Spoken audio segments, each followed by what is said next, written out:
வருகின்ற அக்டோபர் மாதம் 9ஆம் தேதி குரு பகவான் ரிஷப ராசியில் வக்கர பயணம் மேற்கொள்ள உள்ளார்.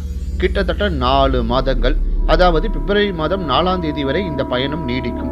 ரிஷப ராசியில் ரோகிணி, கார்த்திகை நட்சத்திரங்களில் குரு வக்கரம் அடைகிறார்.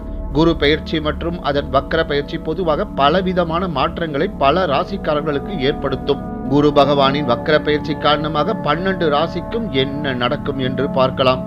மேச ராசி அன்பர்களே, யாருக்கும் எந்த வாக்குறுதியும் கொடுக்க வேண்டாம். உங்களுக்கே எதிராக செல்லலாம்.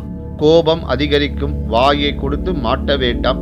சண்டைக்கு செல்ல வேண்டாம். யாரு மனதையும் புண்படுத்த வேண்டாம். யோசித்து முடிவு எடுங்கள்.